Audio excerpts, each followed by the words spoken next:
Kim Jong-un meets Vladimir Putin in Russia. With both countries under heavy sanctions, the two are believed to be finalizing an arms deal.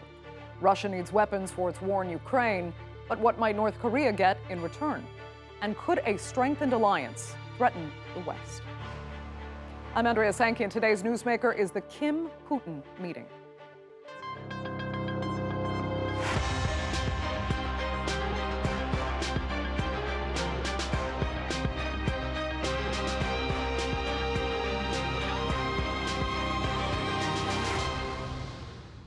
Well, Russia and North Korea are two countries with common enemies, but that doesn't mean their relations have been smooth. When the Soviet Union collapsed, the Kremlin allowed their Cold War alliance to lapse, and it cut vital aid. Russia has since backed several rounds of UN sanctions against North Korea's nuclear and missile program. But when Vladimir Putin invaded Ukraine, Kim Jong-un was quick to offer his support, citing the West's hegemonic policies. But has the Supreme Leader just spotted an opportunity to extract fuel and food, as well as key satellite technology? And how should the West react to the strengthening of ties between two countries that many consider rogue states? Здравствуйте. Привет. Как вы добрались? 안녕하십니까. 잘 오셨습니까? Спасибо, что на свою занятость пригласили нас и тепло приняли. И очень рад вас видеть. Тем более, что такие события у вас были. 75 лет образования республики, 70-летие победы в Великой войне за освобождение, 75 лет установления дипотношений. У нас столько событий. The two leaders kicked off their meeting touring the Vostochny Cosmodrome, an opportunity for President Putin to show off Russia's weapons technology. Kim has tried to put a spy satellite into orbit twice in the past 6 months and failed. A spy satellite could help North Korea keep track of its enemies, monitor incoming threats, and potentially plot attacks more accurately. Of course, we need to discuss the issues of economic cooperation and humanitarian issues, as well as the situation in the region. We have a lot of issues to discuss. We were able to see with our own eyes the present and the future of Russia as a space power. We have constantly expressed our full and unconditional support for all the decisions taken by the President and the Russian leadership.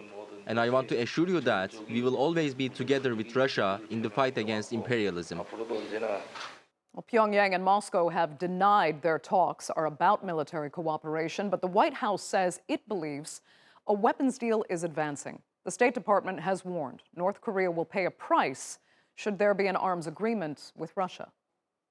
In terms of what our reaction will be to it, so we're going to monitor very closely the outcome of this meeting.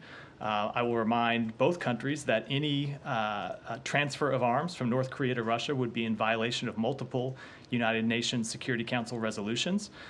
And we, of course, have aggressively enforced our sanctions against entities that fund Russia's war effort, and we will continue to enforce those sanctions and will not hesitate to impose new sanctions if appropriate.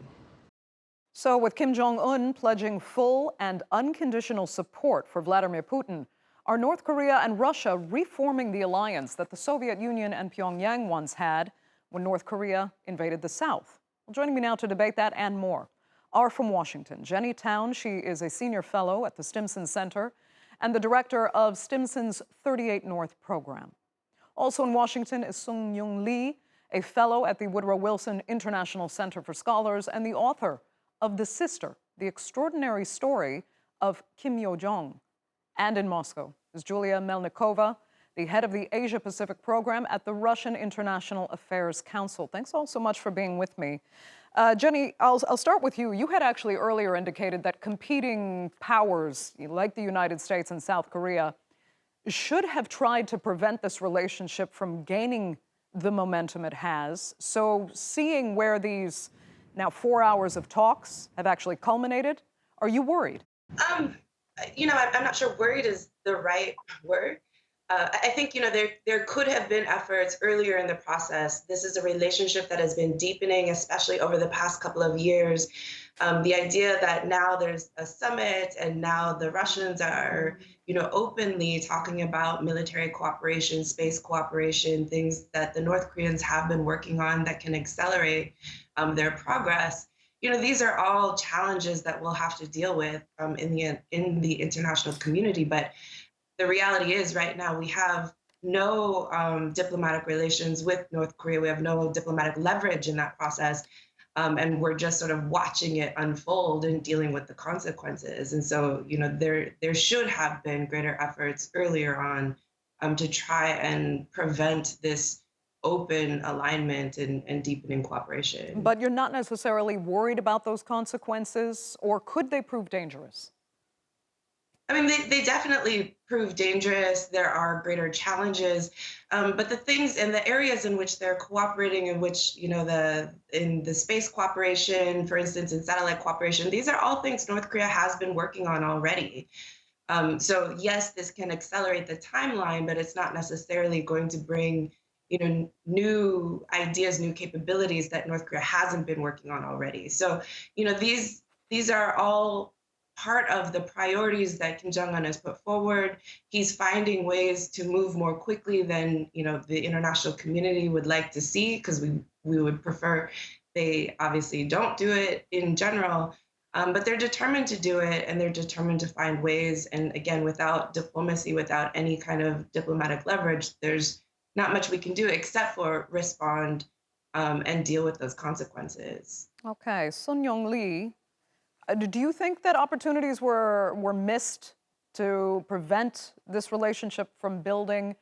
And has it developed now to a level that could prove dangerous to the U.S. and its allies, or can it still be managed and maybe shouldn't be overestimated?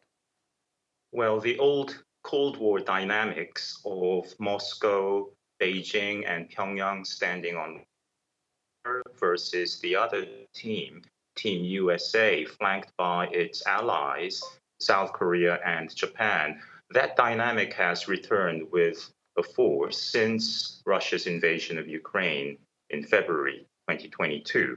So the fact that Kim Jong-un is making his first foreign trip since his last, which was to Russia for a summit meeting with a man called Vladimir Putin, once again speaks to the national interests of both nations being the same. That is, North Korea seeks from Russia grain, food, fuel, and of course, high-tech military technology like satellite, submarine-powered nuclear weapons, submarine-powered, nuclear-powered submarines, and ballistic missiles, and so on. And Russia seeks from North Korea ammunition, artillery shells, anti-tank. These weapons that Russia needs for its war campaign in Ukraine. So whether the two are colluding with each other to do something more sinister remains to be seen. But I'm not sure that there was an opportunity lost per se that the US or any other nation could have prevented this meeting. Convergence of national interest. Okay, but the kind of trades you've just cited right now, I mean, they make perfect sense. It's a perfect match. So why wouldn't they be done? That's right. I mean, they are traditional allies, and Putin is the only top Russian or Soviet leader ever to have visited North Korea, a visit that he made with Kim Jong-un's father, Kim Jong-il, in July 2000. So I guess the difference now is that the tables have turned a little bit. When Kim visited Putin in Vladivostok in 2019, he was more the supplicant seeking aid and support from Putin.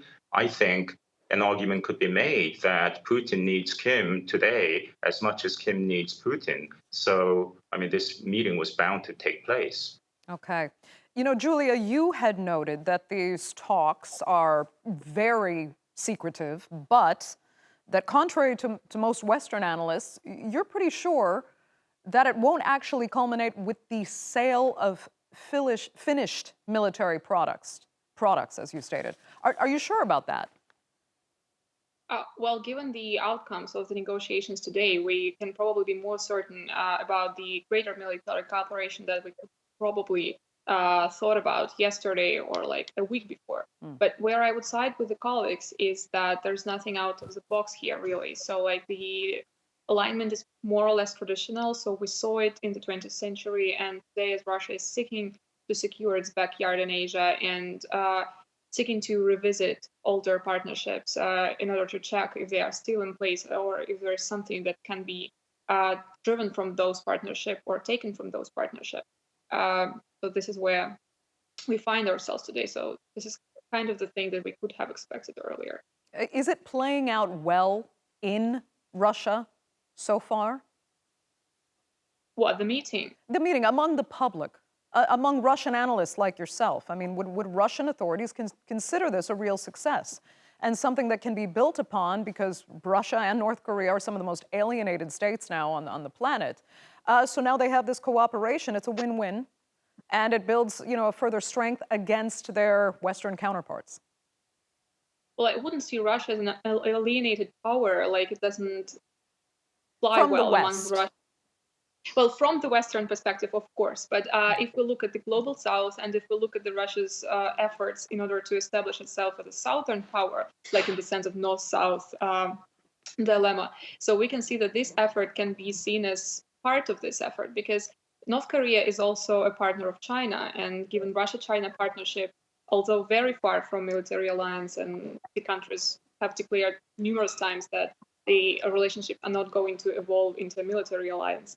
The triangulation between Russia, China, and North Korea is something that we can see on the cards in certain form of economic cooperation or dialogue, or at least some backyard negotiation. I want to talk more about that, what some call this New World Order that you were alluding to there. But first, let me ask Jenny, because now we're hearing the United States threaten more sanctions if these military deals go through. Is that the answer here? Does that help or hinder, any progress toward peace, really? Or does it further anger, especially North Korea, who's not really responding well and kind of celebrates being further alienated by the West because it's seen as that hegemonic power anyway that it's always had to fight against? Well, it is an answer, and I think it's one of the things that the U.S. can do to look like and make it feel like we're doing something. But it's not necessarily very effective. The North Koreans have learned how to evade sanctions. They're very good at it, and especially if the Russians and Chinese aren't cooperating, there's not a lot of teeth there. So you can increase interdictions, you can increase pressure, but it's not going to change that calculus. And so until we get to a point where we can actually, start to deal with this, start to mitigate some of this block formation that we're seeing in general, I don't think we get very far other than, taking actions that make us feel better. And that we should be doing, because it does violate sanctions. There is a consequence to it. So the political signaling is there, but the actual effectiveness of how it might change the calculus of this relationship, it's just not the right answer. Well, correct me if I'm wrong, though, Jenny. You'd said that, having only ever really addressed denuclearization with North Korea, it's kind of been a mistake, that it had to be much more comprehensive, the approach. Instead of just seeing this as a nuclear armament issue, the U.S. really had to take on much more with North Korea, and it failed to do so. So are we kind of seeing a continuation of that? Well, there's a whole geopolitical shift here that we're dealing with. And the reality is there's an arms race going on in East Asia. The idea that North Korea, that's already disillusioned after the Hanoi summit, after this big diplomatic push, that did not amount to the breakthrough that Kim Jong-un had really built up. The idea that they're going to come back to the table now to talk about putting limits on their own weapons development amid an arms race in East Asia and amid all of this growing competition between democracies versus non-democracies is really unrealistic. And I think there are opportunities to talk to the North Koreans about different issues in the region dealing with the security situation, but need to be posed in a much more specific way, where it can't just be, hey, we can talk anytime, anywhere about anything, but we really want to talk about denuclearization. But really, can we get a regional dialogue or different bilateral dialogues that talk about how do we prevent nuclear war? How do we start to mitigate the risks and reduce risks and reduce tensions? How do we build new codes of conduct given these geopolitical shifts and some of the breakage that we've seen in the norms over the years in the nonproliferation community, right? Okay. So, there's a lot that we could be doing, but if we stand on, we have to talk about denuclearization, otherwise it's not worth talking about, then we're not going to get anywhere. Okay, Sung-Yoon, do you agree there that there are other opportunities to talk with North Korea? And let me ask you as well how all of this is really now affecting South Korea-U.S. relations, because that relationship is off, I should say it is off the back of that relationship that North Korea feels the most threatened. Well, let's consider the worst case scenario, a nuclear war in the region. Are we on the precipice of that? I don't think so. There is robust deterrence in place. The US-South Korea alliance and, of course, Japan.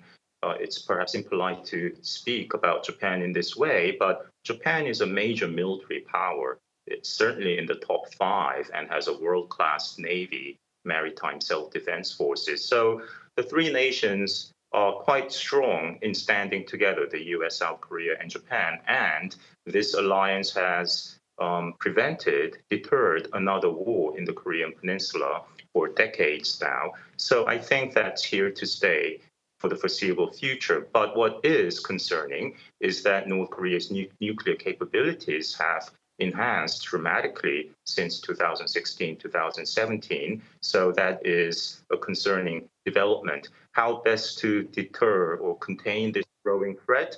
Well, sanctions are one, weapon, but sanctions enforcement takes time, and one has to persuade other nation states to do their part in enforcing sanctions. And most UN member states don't have a dog in this fight. They don't really care that much. So with Russia and China now actively blocking any attempts in the Security Council to sanction North Korea, we're living in a different world. Right. Okay. We constantly hear this reference, as I said, to a new world order. So if there is a sort of axis forming between Russia, China, and North Korea, as well as other certain kind of less powerful states, together they may not have the most impressive GDP per capita, but they hold a lot of cards. Sung-Yoon, is that a real hand to be played then if they do cooperate more strongly together as one general axis? Well, Russia, China, North Korea are also in the top 10 in terms of world's military power. So this is a very big bloc, ending with a C, in a standoff against another very big bloc. So, the danger of miscalculation and a small triggering incident that might spark a war, one cannot discount that and has to be very concerned about such possibility, even if it's a low one. But again, North Korea is really the driver. We tend not to think of North Korea as the more proactive party. The Biden administration, the South Korean administration have repeatedly called for talks without preconditions, not just denuclearization talks, but it's Kim Jong-un who has said, no, thank you. And his sister, Kim Yo-jong, has issued several statements saying even if the U.S. were to propose to withdraw U.S. troops from South Korea, the fact that U.S. could reverse that action within days means we're not interested in talking to you right now. So North Korea will come out beaming smiles and call for talks when it wants to. It's just that now is not the time. Yulia, let me ask you from Russia's perspective, is Moscow just getting more and more comfortable with the fact that it might not have any sort of real working relationship anymore with Western powers? Is it comfortable now with having this other axis of power and strengthening it to make it work for Russia, i.e., the same kind of Cold War dynamics that they were used to for so many decades? Well, let me draw a parallel here then between social psychology and international relations, if I may. So Russia is definitely finding itself in a high-risk adaptive zone now. And this zone requires from Russia like lots of proactive efforts in Asia, because we have been declaring this pivot to Asia for decades already, starting with Foreign Minister Primakov in late 90s. But the pivot wasn't exactly materializing. It wasn't real at the beginning. And now it has to get serious, and I think that Russia is getting more comfortable with that and more firm in its ambition and steadiness in how it's going into Asia. So I think that the disillusionment phase has already, so it's done now. So like it's not that Russia's hoping to get back to normal with the West. It's just trying to move on. And if this parallel works, so I would describe the situation like that. Interesting. I mean, Jenny, I don't want to exaggerate, but that is, quite sad when we look in hindsight, to the collapse of the Soviet Union and how much hope there was for a stronger uni-global dynamic and the end, finally, of that kind of polarization. But now, when we're seeing, as we said before, Russia, North Korea pushed further into corners on the opposite side, this constant combative stance coming from the West toward, powers like China, Russia, North Korea, it doesn't bode well for the future of what used to be a one-planet globalization outlook, does it? It doesn't. We are moving into, more rigidity amongst these blocks, and it's going to be very difficult going forward to reach across those blocks in convincing and compelling ways. And that makes for a very dangerous environment. And again, I think one of the biggest challenges we're going to have going forward as, US, South Korea, Japan deterrence efforts, South Korea, Japan's relationships with NATO, as those solidify, watching, on the other side, greater alignment between China, Russia, North Korea, and other states on the undemocratic side of the equation. How do we find now a new equilibrium in the region? How do we create a new sort of normal to help prevent this endless arms racing that we're seeing going on right now? I think that's one of the biggest challenges. And until we figure that out, again, the risks of misperception, miscalculation, as Professor Lee alluded to, these risks are continuing to grow, and the region itself is becoming more dangerous. Yeah, I mean, Sung-Yoon, can anyone find a way to, reverse this escalation and find that equilibrium that Jenny is talking about? Or has it at this point, it's just come too far?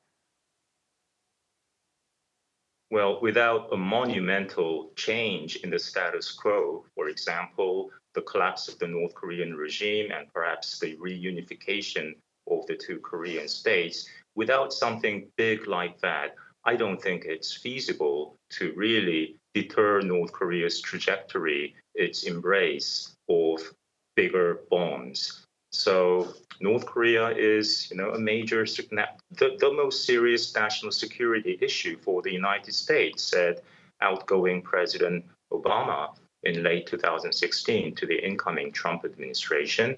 Well, that threat today, some years later, has grown much more, doubled, I would say.